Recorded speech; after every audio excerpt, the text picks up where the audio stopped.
Friends, ऐसा possible है कि हमें पता ही नहीं है बेड वेटिंग क्या होता है, या बेड वेटिंग एक कॉमन प्रॉब्लम है जो पेरेंट्स बहुत बार मिस कर जाते हैं।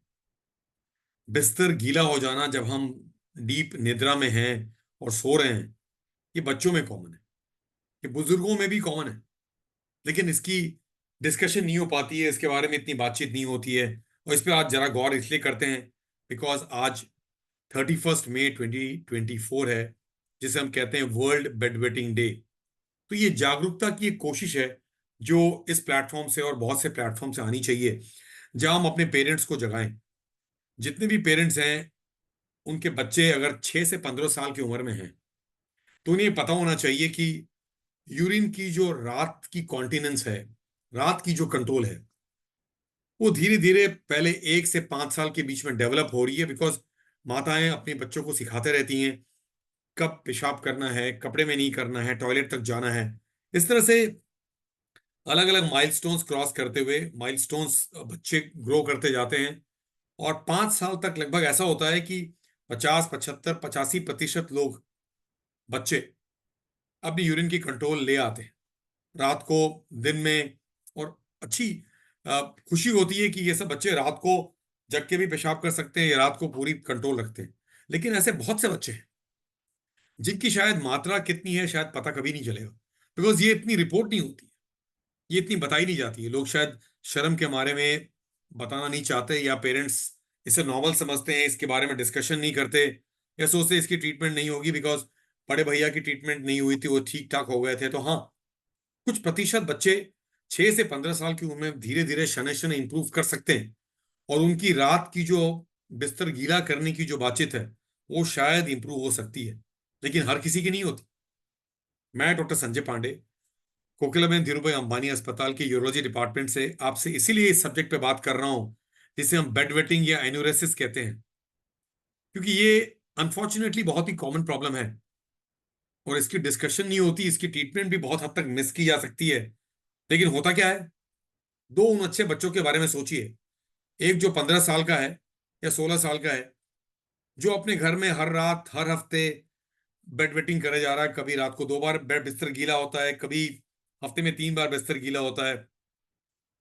और इस तरह से ये चलता जा रहा था, और आशा कर रहे थे पेरेंट्स और फैमिली वाले ये सब सेटल हो जाएगा। अब पता चला कि हम एग्जाम पास हो गए, मैट्रिक की, आईसीएसई की, और हमें अभी हॉस्टल जाना है, और हफ्ते में 3 बार हमारी बेड वेटिंग होती है। तो बच्चा की मॉरल इतनी डाउन है कि ये अब हॉस्टल जाना ही नहीं चाहता। ऐसे बच्चे मैंने कोई 10, 15, 50 देखे होंगे पिछले 16 साल से कोकिलाबेन हॉस्पिटल में। पिछले 7 साल से हम नॉक्ट्यूरिया, रात को बार बार पेशाब जाना बुजुर्गों में, और बेड वेटिंग जो बच्चों में बहुत कॉमन है, इसकी एक क्लिनिक चला रहे हैं कोकिलाबेन धीरूभाई अंबानी अस्पताल में, डिपार्टमेंट ऑफ यूरोलॉजी में। इस जागरूकता को आगे बढ़ाने की कोशिश है आपके इस प्लेटफॉर्म से, जहां से मैं बोलता हूं, और दूर तक सोसाइटी तक पहुंचने की कोशिश करता हूं। तो आज हर पेरेंट के लिए जिनके बच्चे 6 से 15 साल की उम्र में हैं, अगर वो बच्चा 15 साल क्रॉस कर जाता है और अभी भी बेड वेटिंग कर रहा है, तो 16वें साल में अगर उसे, या वो लड़की को या लड़के को, अगर हॉस्टल जाना है तो कैसे जाएगी? हॉस्टल में जाके रात को बेड वेटिंग करती रहेगी। तो हम तब तक इंतजार कर रहे थे कि वो 15 साल 16 साल में ठीक हो जाए। अगर नहीं हुआ तो फिर हम पैनिक बटन दबाते हैं, और फिर हम कोकिलाबेन हॉस्पिटल धीरूभाई हॉस्पिटल में आके मेरे से मिलते हैं। और तब मैं बोलता हूँ कि आप इतने दिन से कर क्या रहे थे? तो वो कहते हैं कि बच्चा बताता नहीं था, या इसके बड़े बहन की, बड़े भाई की अपने आप ही ठीक हो गई थी, या फिर ये ट्रीटमेंट महंगा होता, या फिर हमें पता ही नहीं था, मैं जागरूकता नहीं है, या फिर हमने कोई ट्रीटमेंट की थी और वो शायद काम नहीं आया। तो इस तरह की, हम इस तरह के वार्तालाप बहुत बार सुनते हैं। लेकिन फाइनली बच्चे को तो ठीक होना है। बच्चा तो आपसे बाहर जा रहा है, वो हॉस्टल में जा रहा है। 22, 23 साल की ऐसी लड़कियां हैं जो हमारे पास आई कि हमारा अगले महीने, अगले साल शादी होने वाला है, और अभी भी मेरी हफ्ते में 2, 4 बार तो बेड वेटिंग हो जाती है, मैं कैसे करूं? तो कहने का मतलब है कि अगर हमने इसे टाइम पे ट्रीट नहीं किया, तो कोई जरूरी नहीं कि ये वहीं रहेगा। ये शायद उम्र के साथ साथ घटे नहीं, और ना घटे तो हमारी पूरी मॉरल डाउन रहती है कि हम डॉक्टरों को दिखा रहे हैं और ठीक नहीं हो सकते। मेरे को याद है, मैं एक डॉक्टर साहिबा से मिला था। उनकी उम्र 25, 26 साल थी, उनकी शादी हो चुकी थी, और वो बेड वेटिंग करती थी। वो डेंटिस्ट थी, और उनकी ट्रीटमेंट हो गई, और अब बहुत दूर से जो भी आशीर्वाद देती हैं, धन्यवाद बोलती हैं, क्योंकि उनकी दुनिया बदल गई। बहुत मुश्किल की घड़ी गुजर रही थी शादी के बाद। तो मेरा कहना है कि ये सब एग्जाम्पल्स बिल्कुल लाइव है। तो आज बिस्तर गीला होना अपने में बेड वेटिंग होना या एनुरेसिस होना एक अनकॉमन प्रॉब्लम नहीं है।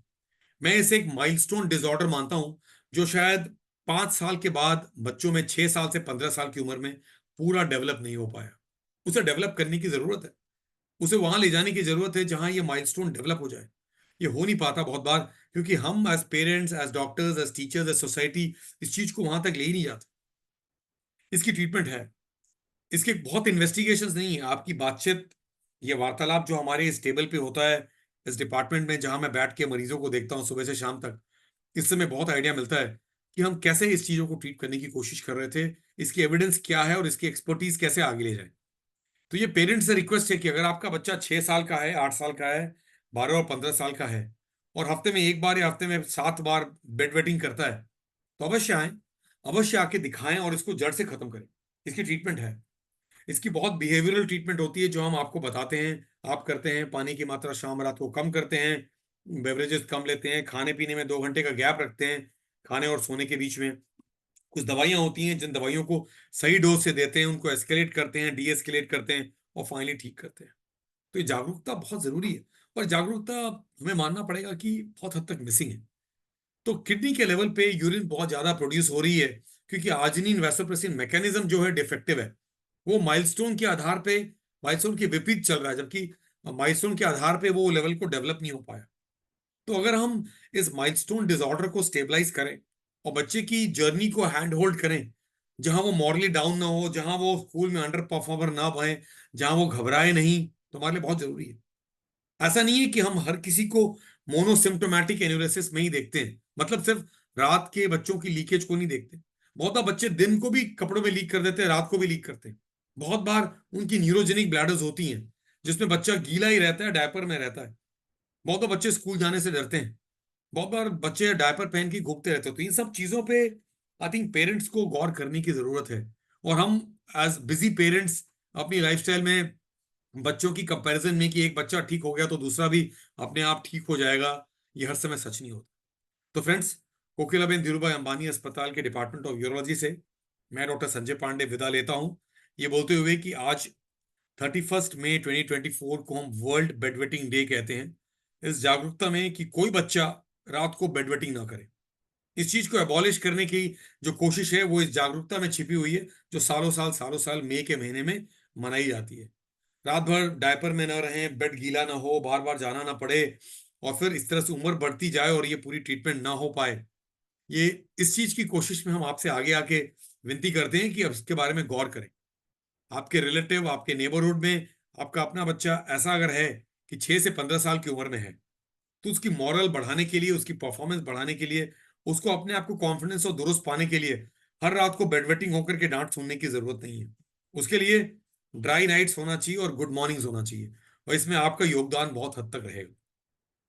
तो बेड वेटिंग, नॉक्ट्यूरिया, रात को बार बार यूरिन जाना और इसकी ट्रीटमेंट ना मिल पाना, इन सब चीजों का भी एक क्वालिटी ऑफ लाइफ पे असर पड़ता है। और ये सब क्वालिटी ऑफ लाइफ डिजीजेज है, जिसमें इनकॉन्टिनेंस है, इरेक्टाइल डिसफंक्शन है, नॉक्ट्यूरिया है, बेड वेटिंग है, और इन सब चीजों पे हमें गौर करने की जरूरत होती है। तो आज मैं इन सब पे इसलिए गौर कर रहा हूं क्योंकि आप इस चीज को आगे लेके जाएं, सोसाइटी में उन लोगों को समझाएं, उन लोगों को जागरूक करें, और इस जागरूकता से बहुत से बच्चों को इसमें आराम मिले। मेरा मानना है कि अगर आपको यूरिनरी कंप्लेन है, तो फिर आप अपने सही डॉक्टर के पास जाएंगे, अपने यूरोलॉजिस्ट के पास जाएंगे। तो बच्चे जो बेड वेटिंग करते हैं उनको अपने यूरोलॉजिस्ट को दिखाने की जरूरत होती है, और अगर वो दुरुस्त होते हैं और इसे ठीक कर पाते हैं तो खुशी की बात है।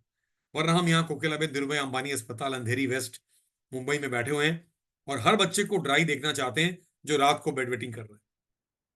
धन्यवाद।